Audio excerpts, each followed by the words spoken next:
कहानी शुरू होती है एक देव नाम के लड़के से जो मुंबई में पुलिस इंस्पेक्टर है। वो अभी एक मर्डर केस पर काम कर रहा है और उसने वो केस सॉल्व कर लिया। केस सॉल्व करने के बाद उसने अपने दोस्त फरहान को कॉल कर बताया कि उसे पता चल गया कि मर्डर किसने किया है। देव सीधा फरहान के पास जाने वाला था। वो उस वक्त अपनी बाइक पर था और तभी उसका एक खतरनाक एक्सीडेंट हो गया। एक्सीडेंट में देव तो बच गया लेकिन उसकी पूरी याददाश्त चली गई। उसे पहले का कुछ भी याद नहीं था। होश में आने के बाद फरहान देव से मिलने आया। फरहान देव का सबसे अच्छा दोस्त और जीजा है और साथ ही साउथ मुंबई का डीसीपी। फरहान ने देव से यही पूछा कि तुमने केस को सॉल्व कर लिया था लेकिन कैसे किया। देव को कुछ भी याद नहीं था तो उसने उल्टा फरहान से पूछा कि मैं कौन हूँ, क्या करता हूँ और कौन सा केस। फिर फरहान ने देव को उसकी जिंदगी और केस के बारे में बताना शुरू किया। देव एक दबंग पुलिस इंस्पेक्टर है और उसके एरिया के सारे गुंडे उससे डरते थे। उसके एरिया में एक बड़ा गैंगस्टर था जिसका नाम प्रभात जाधव था। प्रभात जाधव ने पुलिस की नाक में दम कर रखा था लेकिन फिर भी वो उसे नहीं पकड़ पा रहे थे। जब भी पुलिस की टीम उसे पकड़ने जाती उसे पहले ही खबर मिल जाती और वो फरार हो जाता। जैसे पुलिस में से कोई उससे मिला हुआ है लेकिन वो कौन था किसी को नहीं पता। देव का फरहान के अलावा एक दोस्त और है जिसका नाम रोहन था। रोहन भी पुलिस ऑफिसर था। देव और रोहन बचपन के फ्रेंड थे। रोहन एक अमीर परिवार से था तो उसके पापा नहीं चाहते थे कि वो पुलिस ऑफिसर बने लेकिन उसके ऊपर देव के जैसा बनने का जुनून सवार था। देव थोड़ा दबंग टाइप था तो वो ऑन ड्यूटी किसी से भी झगड़ा मोल ले लेता और इस वजह से उसकी बहुत से लोगों से दुश्मनी थी जिनमें शहर का एमएलए भी था लेकिन हर बार फरहान उसे बचा लेता। एक दिन देव को प्रभात जाधव की टिप मिली और वो अपनी टीम लेकर उसके अड्डे पर गया लेकिन जैसे ही वो लोकेशन पर पहुंचा वहाँ एक बहुत बड़ा ब्लास्ट हुआ जैसे उसने पुलिस के लिए जाल बिछाया हो। ब्लास्ट में 2 कांस्टेबल की मौत हो गई और 3 घायल हो गए। घायल होने वाले कांस्टेबल में से एक कांस्टेबल की बेटी से देव प्यार करता था जिसका नाम दिया है। दिया भी उसे पसंद करती थी। उस ब्लास्ट वाले हादसे का जिम्मेदार देव अपने आप को मान रहा था और इसलिए इस बार देव ने बदला लेने के लिए प्रभात को ढूंढा और एक बार फिर उसके पते पर रेड मारी। इस बार उसके साथ रोहन भी था। रेड में आखिरकार प्रभात जाधव पकड़ा गया लेकिन उसकी गन रोहन पर पॉइंट थी। प्रभात गोली चलाता उससे पहले पीछे से देव ने उसे शूट कर दिया। एक तरीके से प्रभात का एनकाउंटर हो गया जो देव ने किया था लेकिन देव ने एनकाउंटर का क्रेडिट रोहन को दे दिया ताकि उसकी इस उपलब्धि से उसके घर में उसकी इज्जत हो। कुछ दिनों बाद 1 मई को जिस दिन महाराष्ट्र दिवस था रोहन को प्रभात जाधव के एनकाउंटर के लिए अवार्ड लेने बुलाया गया और अवार्ड लेने के बाद जब वो भाषण दे रहा था उस वक्त किसी ने रोहन को स्नाइपर से शूट कर मार डाला। देव भी उस वक्त वहीं था। रोहन को गोली लगते ही देव ने तुरंत एक्शन लिया और अंदाजे से उस तरफ देखा जिस तरफ से गोली आ सकती थी। ग्राउंड के सामने एक अंडर कंस्ट्रक्शन बिल्डिंग थी और देव ने उस बिल्डिंग में किसी को भागते हुए देखा। देव तुरंत टीम लेकर उस बिल्डिंग में पहुंचा लेकिन तब तक कातिल भाग चुका था। रोहन तो मर चुका था लेकिन उसकी मौत से देव और फरहान बहुत ज्यादा गुस्सा थे क्योंकि दोनों के लिए रोहन भाई से भी बढ़कर था। देव ने डिसाइड किया कि वो रोहन के केस को खुद हैंडल करेगा क्योंकि उसे किसी और पर भरोसा नहीं है। फरहान ने भी उसे इजाजत दे दी। फिर देव ने अपनी टीम बनाकर रोहन के मर्डर केस पर काम करना शुरू किया। वो इस केस पर अपना 100% दे रहा था क्योंकि ये उसके लिए पर्सनल था। देव हर तरफ से छानबीन करने लगा। उसने सस्पेक्ट की लिस्ट में रोहन के पापा और भाइयों का भी नाम डाल दिया क्योंकि उसे शक था कि कहीं प्रॉपर्टी के चक्कर में तो उसे नहीं मारा गया। बहुत छानबीन के बाद भी उसके हाथ कुछ नहीं लगा। पूरे शहर में इस केस के बहुत चर्चे थे तो फिर एक बूढ़ी औरत देव से मिलती है जिसका घर उसी बिल्डिंग के पास में था जहाँ से गोली चली थी। उस औरत ने देव को बताया कि जिस दिन रोहन का खून हुआ था उसके एक रात पहले एक हरी एसयूवी कार पूरी रात बिल्डिंग के नीचे खड़ी थी। औरत ने गाड़ी का नंबर तो नहीं देखा लेकिन उसने जैसी गाड़ी की डिटेल बताई थी उस आधार पर पूरे शहर में वैसी गाड़ियां रखने वालों की डिटेल निकलवाई गई और उन लोगों में एक नाम आप्टे का भी था। आप्टे एक पॉलिटिशियन है और कुछ दिनों पहले आप्टे और रोहन का छोटा सा झगड़ा भी हुआ था और ये बात देव को मालूम थी।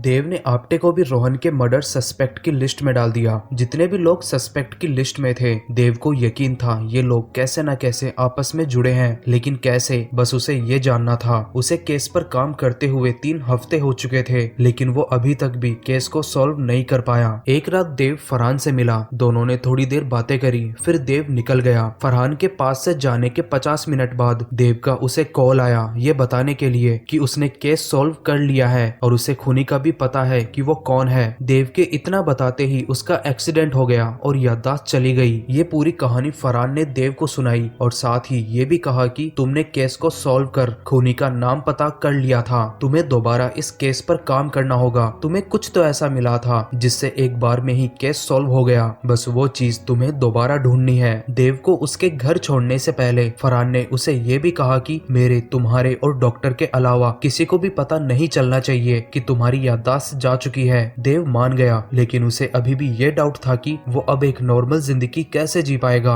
अगले दिन देव अपने डॉक्टर से मिला। डॉक्टर ने उससे कहा कि तुम्हारी मेमोरी लॉस हुई है, पर्सनैलिटी नहीं। तुम्हें अभी भी तुम्हारी पुलिस ट्रेनिंग और आम जिंदगी के काम याद है। अगर तुम ड्यूटी पे दोबारा लौट गए तो शायद धीरे धीरे तुम्हारी याददाश्त वापस आ जाए। डॉक्टर की बात मानकर देव दोबारा अपने काम पर लौट गया और अपनी आम जिंदगी जीने की कोशिश करता, लेकिन उसे एडजस्ट होने में थोड़ी दिक्कत हो रही थी। ड्यूटी ज्वाइन करने के बाद उसने दोबारा रोहन के केस पर काम करना शुरू किया। उसके लिए इस केस पर काम करना एक तरीके से दोबारा जीरो से स्टार्ट करना था, लेकिन उसने किया। अगले दिन देव फरहान के साथ रोहन के घर गया, रोहन की फ्यूनरल गैदरिंग अटेंड करने के लिए। वहाँ उसकी मुलाकात रोहन की फियोंसे रेबेका से हुई। कुछ वक्त के लिए दोनों अकेले थे, तब बातों बातों में रेबेका ने देव से कहा कि तुम्हारे एक्सीडेंट से पहले हमारे बीच जो कुछ भी हुआ वो किसी को नहीं बताने के लिए थैंक यू। रेबेका की इस बात ने देव के सामने कई सवाल खड़े कर दिए कि वो रेबेका से क्यों मिला था और उनके बीच क्या हुआ था, लेकिन वहाँ वो उससे कुछ पूछ भी नहीं सकता। इसीलिए देव अगले दिन रेबेका से अकेले में मिलता है और बातों बातों में उससे जानने की कोशिश करता है कि एक्सीडेंट से पहले वो क्यों मिले थे। देव को पता चलता है कि उस दिन रेबेका ने उसे रोहन का एक वीडियो दिखाया था और वो वीडियो उस भाषण का था जो रोहन अवार्ड लेने के बाद स्टेज पर देने वाला था, लेकिन वो भाषण नहीं दे पाया। एक तरीके से वो वीडियो उसके भाषण का रिहर्सल था। उस वीडियो में रोहन देव की बहुत तारीफ कर रहा था और अपनी उपलब्धियों का श्रेय भी उसे ही दे रहा था। एक्सीडेंट से पहले देव रेबेका से मिलने गया था और रेबेका ने उसे ये वीडियो दिखाया। देव को अब ये वीडियो एक नॉर्मल स्पीच रिहर्सल लग रहा है, लेकिन उस वक्त इस वीडियो को देखकर उसने खूनी का पता लगा लिया था। देव ने अब मुंबई का सबसे खतरनाक शूटर पकड़ा जो स्नाइपर शॉट लेने में मास्टर था। देव ने शूटर को पूरा सीन और सिचुएशन दिखाकर पूछा कि कातिल रोहन को कौन से हथियार से और कैसे मार सकता था। शूटर ने देव को बताया कि कातिल के पास बहुत मौके थे, लेकिन उसने नहीं मारा, और देव ने जो स्पॉट बताया था जहां से गोली चली थी उस स्पॉट को देखकर शूटर ने साफ साफ कहा कि यहाँ से स्नाइपर शॉट नहीं लिया जा सकता। देव ने फिर उससे पूछा कि अगर तुम होते तो कहां से शॉट लेते। देव के इस सवाल पर वो उसे दूसरी बिल्डिंग में ले गया और शॉट के लिए एक परफेक्ट स्पॉट दिखाया। उस जगह की अच्छे से छानबीन करने पर पता चला कि गोली यहीं से चलाई गई थी और वो भी टाइमर स्नाइपर से, मतलब गोली चलाते वक्त शूटर यहाँ मौजूद भी नहीं था, उसने कहीं और से रिमोट से शूट किया था। तब देव को समझ में आया कि अब तक वो छानबीन ही गलत कर रहा था। दूसरी ओर डिपार्टमेंट को भी पता चल गया था कि देव की याददाश्त में थोड़ी गड़बड़ है, इसीलिए उसके सीनियर ने रोहन का केस देव से लेकर दूसरे ऑफिसर को दे दिया। लेकिन अभी भी देव के पास 2 दिन थे और इन 2 दिनों में कैसे भी करके देव को केस सॉल्व करना था। देव को अभी भी लग रहा था कि रोहन की मौत के पीछे प्रभात जाधव के किसी आदमी का हाथ है। प्रभात का एक खास आदमी जिसका नाम मंदार है, कुछ दिनों पहले ही उसे पकड़ा गया था। देव ने उससे पूछताछ की तो उसे पता चला कि पुलिस में कोई था जो प्रभात से मिला हुआ था और हर रेड से पहले उसे इन्फॉर्म करता, लेकिन जिस दिन उसका एनकाउंटर हुआ उस दिन इन्फॉर्म नहीं किया और उस पुलिस वाले का कोड नेम बुल था। देव ने फिर और पता किया जिस नंबर से वो पुलिस वाला प्रभात को कॉल करता वो नंबर भी ऐसे आदमी के नाम पर था जो 1 साल पहले मर गया। प्रभात जाधव की कॉल हिस्ट्री से देव को बुल का नंबर मिल गया और इस बार भी देव ने खूनी का नाम पता कर लिया। वो केस की पूरी फाइल लेकर फरहान के पास गया और उसे पूरी बात बता दी। दरअसल रोहन भी प्रभात जाधव के इन्फॉर्मर को ढूंढने की कोशिश कर रहा था। उसे वो इन्फॉर्मर मिल गया और वो कोई और नहीं बल्कि देव खुद ही था। देव पैसों के लिए प्रभात जाधव के लिए काम करता था। हर रेड के पहले वो उसे इन्फॉर्म करके भगा देता, लेकिन जब प्रभात की वजह से देव के कांस्टेबल मारे गए तो उसने प्रभात को भी मार दिया।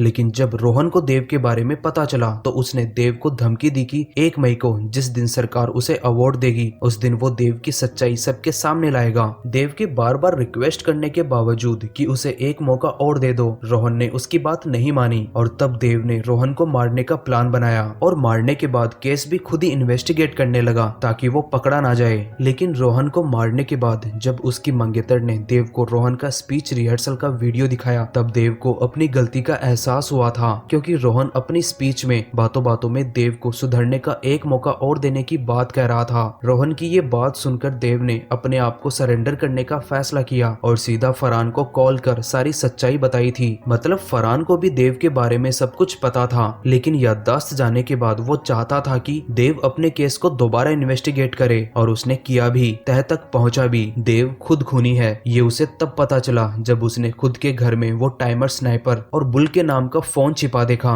और उसी दिन उसके पड़ोस में रहने वाली एक लड़की उससे आखिरी बार मिलने आई, क्योंकि वो अपने पति के साथ शहर छोड़कर जा रही थी। देव और उस लड़की का नाजायज रिश्ता था और अक्सर वो देव के घर आया करती। जिस दिन देव और रोहन की बहस हो रही थी कि वो प्रभात के लिए काम क्यों करता था, उस दिन उन दोनों की बातें लड़की ने सुन ली थी। एक तरीके से उसे भी पता था कि देव ने ही रोहन को मारा है, लेकिन उसने किसी को नहीं बताया क्योंकि वो देव से प्यार करती थी। और आज शहर से जाते वक्त उसने देव से कहा कि वो उसका राज किसी को नहीं बताएगी, और फिर देव ने उससे वो राज पूछ लिया। इस तरह देव को सारी बातें पता चली और उसने फरहान के सामने सरेंडर कर दिया। फरहान ने भी उसे उसकी मर्जी से ही अरेस्ट किया, और यहीं पर ये कहानी खत्म हो जाती है। यहाँ तक पहुँच गए हो तो वीडियो को लाइक करें, चैनल पर पहली बार आए हैं तो चैनल को सब्सक्राइब करें और बेल आइकन को भी जरूर प्रेस करें। तो मिलते हैं अगले वीडियो में एक नई कहानी के साथ।